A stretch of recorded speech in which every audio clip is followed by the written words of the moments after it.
con Marcelo Koenig, Manuel Pineda y Jody Dean. Vicepresidenta, adelante.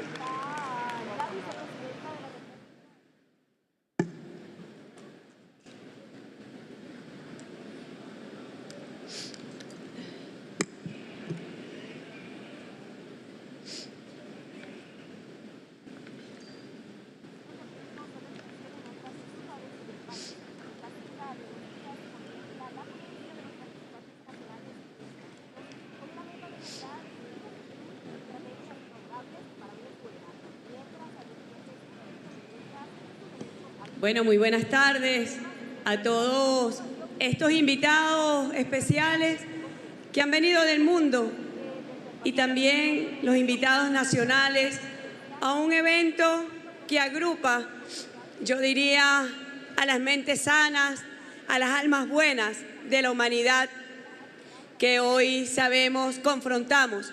Una de las amenazas más crueles, más cruentas, como es la red mundial fascista que hoy cierne con su gravedad y amenaza la humanidad misma. Y yo lo llamo el cartel internacional del fascismo. Quiero dar la bienvenida en nombre del presidente Nicolás Maduro a todos los invitados. Quiero agradecer a quienes me acompañan hoy en el podio. Marcelo Koenig, secretario general del Movimiento Peronista Descamisado de Argentina, bienvenido. A Manuel Pineda, nuestro hermano, secretario de Relaciones Internacionales del Partido Comunista de España. España está muy de moda, Manu, en estos días. Y también a Jody Dean, académica y escritora de Estados Unidos, bienvenida. Bienvenidos todos hermanos y hermanas del mundo que se han congregado, como lo dijo nuestro vicecanciller Rander, más de 95 países participan de todos los continentes en este evento internacional. Saludo al canciller Iván Gil, a los viceministros, al secretario general del ALBA, a la Dirección Nacional del Partido Socialista Unido de Venezuela, que nos acompañan el día de hoy, al Gran Polo Patriótico Simón Bolívar, a los movimientos sociales que han venido también a acompañar este evento. Yo quería empezar con una cita de Luis Navarrete Horda, que define el fascismo como la vanguardia extremista del capitalismo. Es muy difícil abordar este tema sin entender el desarrollo del capitalismo, las crisis del capitalismo que en su momento dieron origen a la Primera Guerra Mundial, a la Segunda Guerra Mundial, al papel de los Estados Unidos impulsando esta corriente extremista y fascista en Europa y cómo tuvo su desarrollo justamente en Europa. Y el día de hoy, cómo la concentración de capitales, de los grandes capitales que se han retirado hacia una nueva transformación tecnológica en el mundo. Y cómo eso ha traído consecuencias geopolíticas y también desarrollo de esta corriente contra la humanidad como es el fascismo. Y por eso la importancia de tenerlos a todos ustedes congregados acá.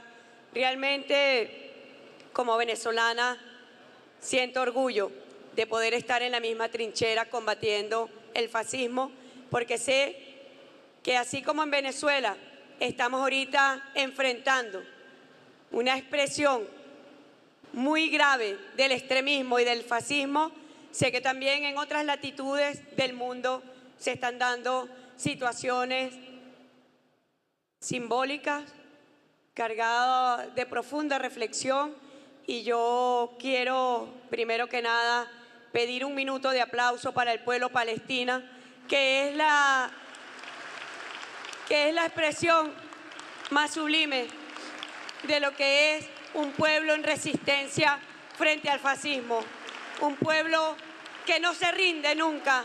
El pueblo palestino realmente inspira las luchas de la humanidad y cómo frente a nuestras narices los medios fácticos de comunicación promueven, impulsan la violencia, la muerte, el odio a unos extremos que como humanos, como seres humanos, nos cuesta realmente entender, y yo por eso pedí este aplauso, porque el pueblo palestino merece, como ha sucedido, que en todos los países del mundo se levanten las voces en solidaridad por un pueblo hermano que está siendo masacrado por el fascismo más puro. ¡Que viva Palestina por siempre! ¡Que viva! Gracias, hermanos y hermanas. Sé que muchas veces hay quienes desde las transnacionales de la comunicación desvirtúan las realidades internacionales, pero la realidad se impone y en Palestina se impone realmente lo que, si algo ha servido esta tragedia genocida, es para que el mundo vea y entienda de qué se trata el fascismo, de qué se trata el sionismo y cómo detrás del sionismo está enmascarado el poder de los medios de comunicación occidentales, de cómo está enmascarado también el poder del sistema financiero internacional que apoya y que respalda estas acciones de masacre, y cómo los gobiernos occidentales se han unido justamente para este genocidio y este masacre con una doble moral que no les permite plantarse frente a los pueblos dignos y libres como los nuestros. No tienen moral, por ejemplo, para hablar de Venezuela, porque el pueblo venezolano también, desde que llegó el comandante Hugo Chávez al poder político en 1998, ha visto cara a cara, frente a frente, lo que es el fascismo. En nuestra historia republicana vivimos, aquí está nuestro querido viejo Soto Rojas, en nuestra historia republicana Venezuela supo también lo que significó nuestros mártires de los años 60, 70, de los torturados, de los desaparecidos. El fascismo no es un fenómeno nuevo. Lo vivieron también los pueblos del sur, de Sudamérica, en las dictaduras cruentas. Lo hemos conocido, lo hemos sufrido y sabemos que lo que ha enfrentado el pueblo venezolano ha sido realmente, y lo digo con humildad como venezolana, también de admiración, porque hemos tenido que enfrentar golpes de Estado, intentos de magnicidio, intentos de invasiones imperiales, guerras económicas, bloqueos económicos. Y bueno, más recientemente algunos de ustedes estuvieron aquí para el proceso electoral del 28 de julio. Y ya el plan estaba establecido aquí, lo hablamos, ¿qué iba a pasar?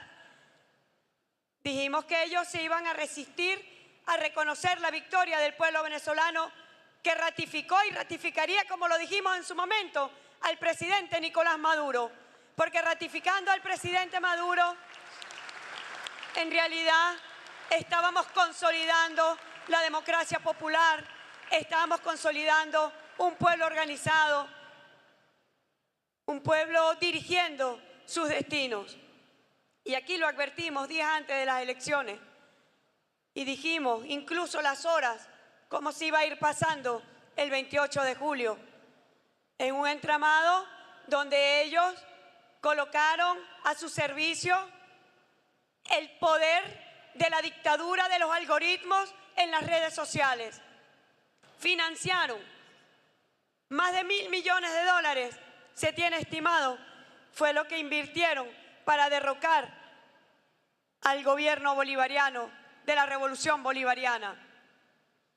Y lo hicieron con un desparpajo tal que pusieron al servicio toda la fiereza ilegítima de gobiernos de Occidente mandatados por el gobierno de los Estados Unidos. Desde Estados Unidos se dirigió esta operación. Desde Estados Unidos la CIA sigue dirigiendo la arremetida, las agresiones y las amenazas contra Venezuela. Persisten las amenazas. No fue suficiente la voluntad expresada por el pueblo en las elecciones del 28 de julio. Ustedes saben lo que pasó después. Horas más tarde, la violencia fascista en la calle, asesinando a nuestros jóvenes, quemando puestos de seguridad policial, asesinando, atacando a funcionarios de nuestra Fuerza Armada Nacional Bolivariana, asesinando a nuestras mujeres de base solamente por ser chavistas. Hay un niño, un caso terrible, que confiesa que asesinó a una líder chavista porque en las redes sociales decía que había que matar chavistas y salió cargado de ese odio y asesinó a una destacada líder en el sur de Venezuela, en el estado Bolívar. Eso es lo que promueven los algoritmos. Son algoritmos al servicio de esta etapa de la crisis capitalista, donde el fascismo tiene que ponerse al frente y tomar las riendas de la conducción frente a los pueblos libres. Y esos algoritmos lo que imponen es la normalización del odio, de la violencia, de la muerte, y por eso para ellos es casi que un espectáculo mostrar el genocidio en Palestina con un total desparpajo, sin vergüenza, sin dolor alguno. Es la normalización de lo que debería ser esta etapa tan cruenta contra la humanidad. Y eso tiene que ver con una profunda crisis del capitalismo, donde lo que impera es la desigualdad. Ustedes han visto lo que se ha publicado, distintas organizaciones no gubernamentales, organismos estudiosos, donde un 1% de la población en el mundo concentra el equivalente al 45% de las riquezas del resto de la población mundial. Una profunda crisis de desigualdad, donde está estimado que se necesitan más de 2 siglos y medio para superar las pobrezas en los países donde reina, y debemos decir con tristeza que América Latina y el Caribe es el continente más desigual del planeta. Y tiene que ver con nuestra cercanía del norte. Tiene que ver con ese modelo de desarrollo imperialista, terrófago, pero principalmente un terrófago cultural, donde se apoderan y ocupan nuestras mentes para que dirijan su acción a justificar lo que es injustificable, que es el crecimiento con desigualdad y con pobreza. Esta crisis del capitalismo nos ha llevado también a una emergencia climática sin precedentes, donde ya no sabemos cuál es la diferencia entre la realidad y la ficción sobre lo que se ha mostrado de emergencia climática. Y estamos ya en un punto de no retorno, Hace décadas lo alertó el comandante Fidel Castro, que nos encontrábamos en momentos y en horas decisivas para salvar la especie humana, y aún no sabemos si de verdad estamos en posibilidad de preservarnos como especie. Así que esta crisis, y yo quiero tomar como ejemplo la pandemia del COVID-19, año 2020, finales de 2019, año 2020. ¿Qué pasó con el capitalismo durante la pandemia, cuando la humanidad entera se encerró en sus casas? Hubo crecimiento del capital, pero hubo también mayor concentración, concentrado en las grandes corporaciones poseedoras de las farmacéuticas, de las vacunas, y también del capitalismo tecnológico, que hoy se erige como el principal factor de sostenimiento del imperialismo, un imperialismo tecnológico, y la crisis que la está impulsando. Yo traje una lámina de las principales 10 empresas, compañías en tecnología. Principalmente todos están concentrados en Estados Unidos de Norteamérica. Si lo ven acá, todas están concentradas en los Estados Unidos de Norteamérica. pero si ven su desempeño, verán que es negativo. Y entonces estamos hablando de una crisis que hoy amenaza la estabilidad económica del planeta entero. Y ese mismo capital se vino contra Venezuela este 28 de julio y mostraron sus rostros y apareció nada más y nada menos que el señor Elon Musk, líder del fascismo internacional. Apareció a amenazar a Venezuela, a amenazar al presidente Nicolás Maduro. Y junto a él, un mercenario, un perro de la guerra como Erik Prince.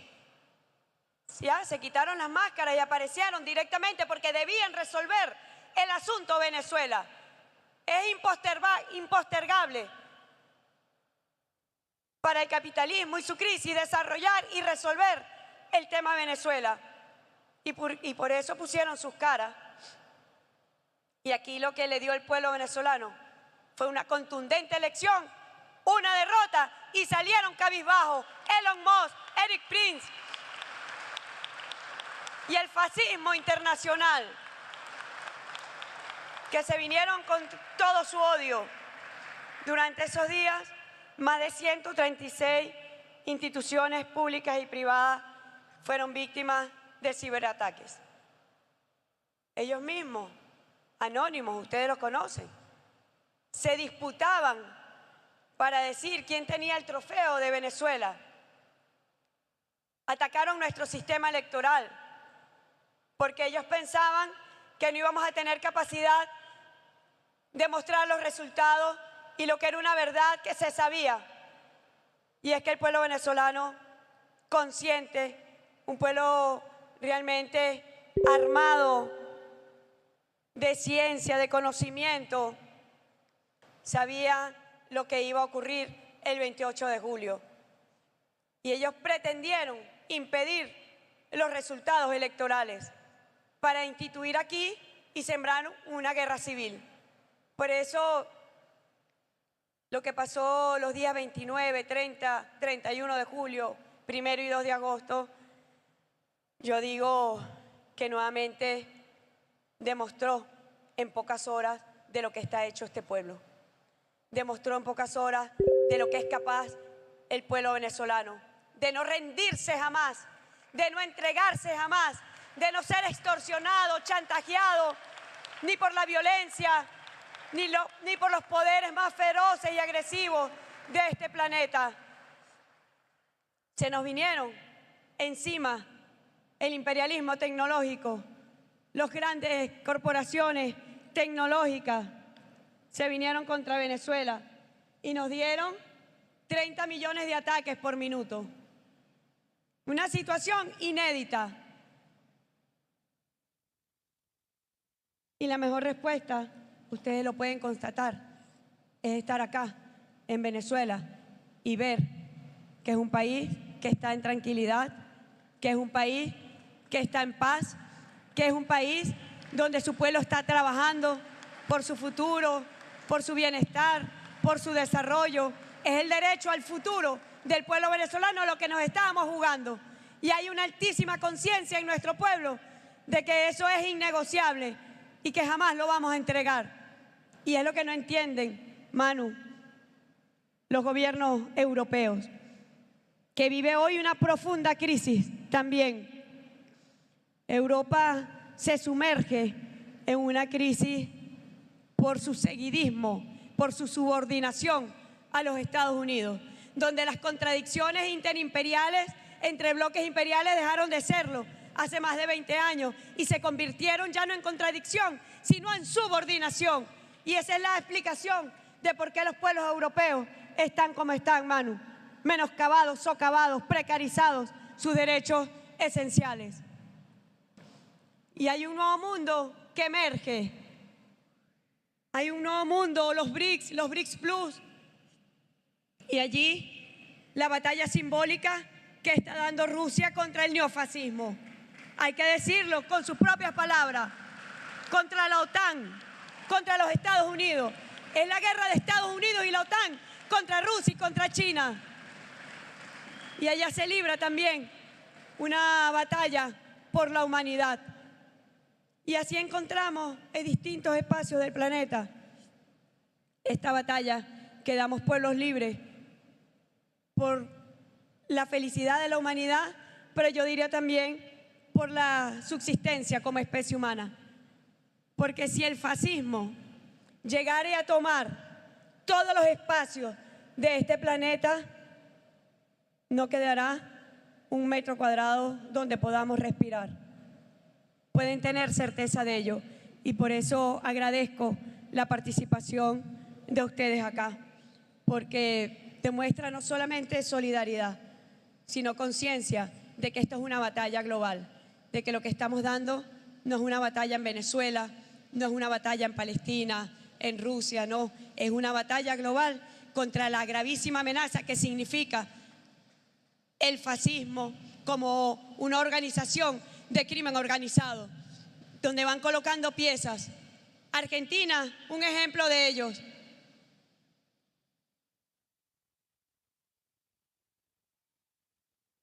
Fuera Milei, lo veremos, lo veremos.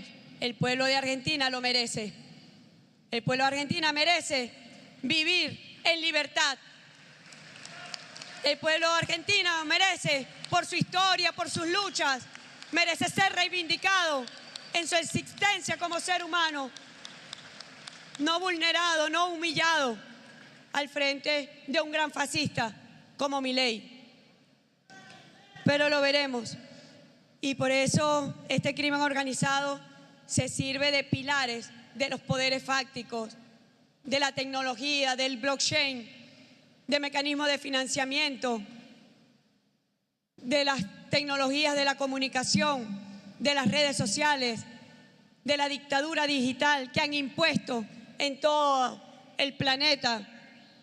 Y es un momento de verdad crucial. Y nuestra idea es que nos convoquemos todos, que nos invitemos todos a una gran internacional antifascista, a un gran movimiento antifascista por la paz de la humanidad. Y lo decimos como humildes venezolanos y venezolanas que hemos vivido el golpe de Estado en el año 2002, que hemos vivido lo que llamamos las guarimbas extremistas y fascistas de los años 2014, 2017, que hemos vivido sabotaje a nuestra principal industria petrolera y que hoy somos víctimas de una criminal guerra económica, de un criminal bloqueo ilegítimo. Lo decimos con esa autoridad de lo que significa resistir, como el pueblo cubano ha resistido durante más de 6 décadas. Argentina no es particularmente antisemita, de hecho ha hecho una conversión individual al judaísmo que no tiene mayor relevancia política, pero en su reivindicación ha llegado a ser una reivindicación del sionismo, aún en estos tiempos que el sionismo está haciendo una brutal agresión, un verdadero genocidio contra el pueblo palestino. Y si me permiten el exabrupto, ¡viva Palestina libre!